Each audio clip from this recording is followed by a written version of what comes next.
Bueno, jóvenes, continuando en este proceso de las lecciones académicas que tienen que ver con el libro de sociedades y la materia Derecho de Sociedades Comercial 3 o 4 de la Universidad de San Buenaventura, nos corresponde mirar en la lección 10 el término de duración de las sociedades, la disolución y la liquidación de las mismas. En términos formales y en el Código Clásico, el Decreto 410 del año 71, Código de Comercio, el término de duración de las sociedades debe ser determinado o determinable. Determinado por un periodo concreto, ejemplo, hasta el 10 de enero del 2025. Determinable 10 años después o a partir de la firma de la presente escritura. A partir de la Ley 222 del año 95, que surge en la empresa unipersonal, y en el artículo 5 de la Ley 258 del 2008, se consagró el término de duración de las sociedades de manera indefinida, lo mismo que su objeto social, que puede ser indeterminado o simplemente se puede dedicar a cosas que produzcan dinero, que produzcan utilidades, sin precisar el objeto concreto. El término de duración indefinido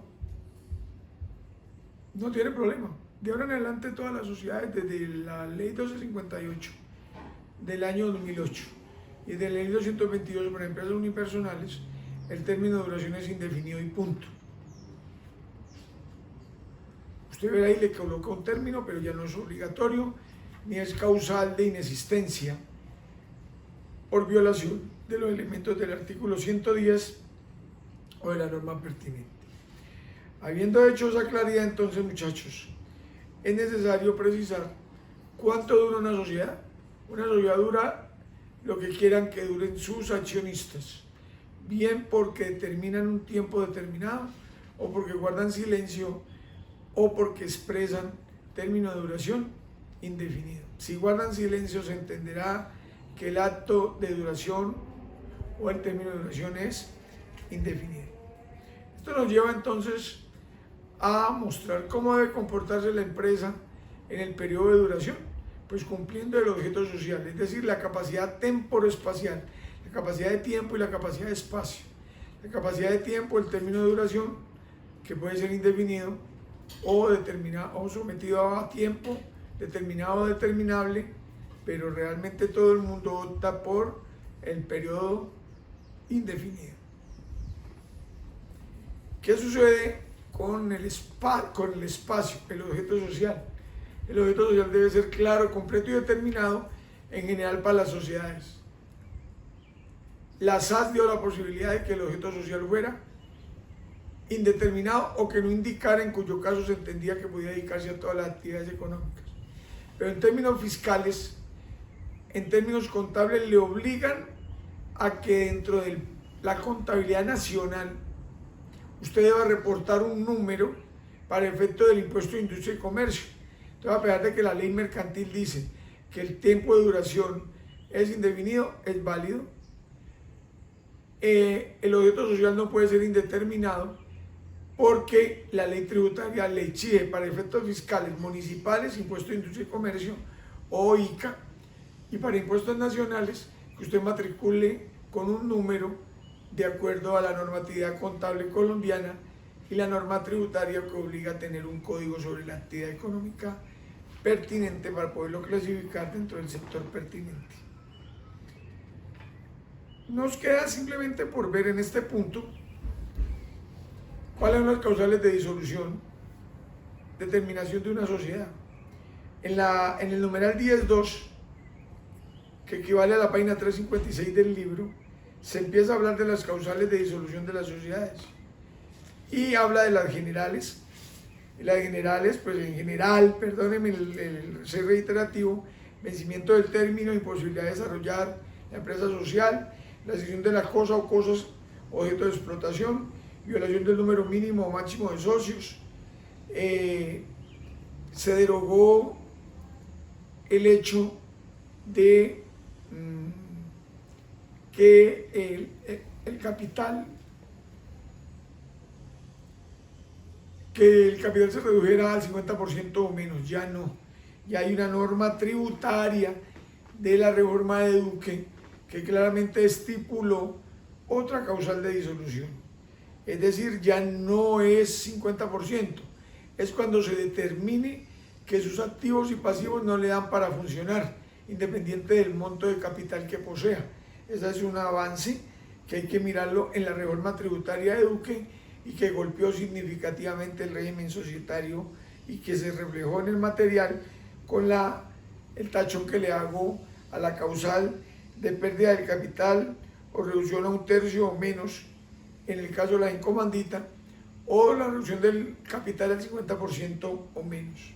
La sociedad anónima sigue teniendo las causales generales y cuando el 95% de las acciones queden en cabeza de un solo accionista.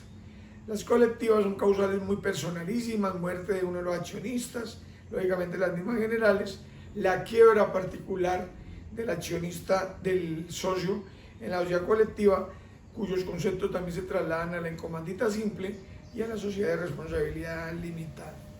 Pregunta es si hay causal de determinación especial para las sociedades por acciones simplificadas.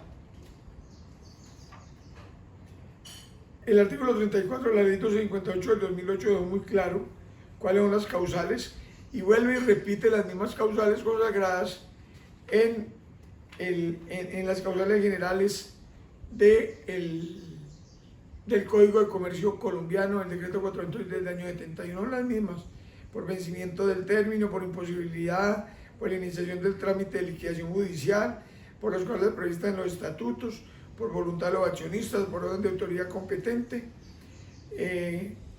Y en el artículo 4, parágrafo 2 de la ley 2069 del 31 de diciembre del 2020, se eliminó la causal de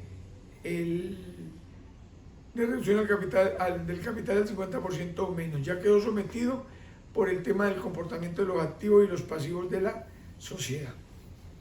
¿Cuál es el mecanismo o los pasos para liquidar una sociedad?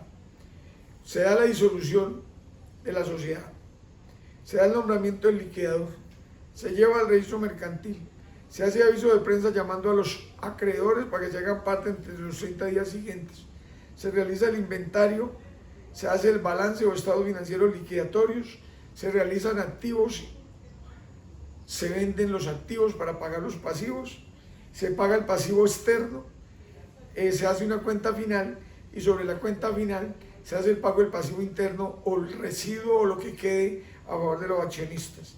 Se hace una escritura final o un documento privado, dependiendo del caso, donde se hace la cuenta final y esta cuenta final o acta liquidatoria, que es distinta a la acta disolutoria, y se lleva al registro mercantil. Debo aclarar que una cosa es el acto de disolución, que es la muerte de la sociedad, y otra cosa es el acto de liquidación, que es la sucesión como si fuera decretada por un juez. Hay que tener claro que ese es el procedimiento consagrado en la legislación, articulando la ley mercantil con la ley de SAS, la ley 1258 del año 2008, que vuelve y reproduce las mismas causales, más las adicionales consagradas en la reforma pandémica de Duque en el 31 de diciembre del 2020, que expidió la última causal, que es derogando la disminución del 50% del capital o menos como causal de disolución y sometiéndolo a que efectivamente la sociedad pueda persistir con la relación de activos y pasivos, como lo consagra esta norma tributaria, mini reforma tributaria que hizo el gobierno de Duque en época de pandemia. Muy amables.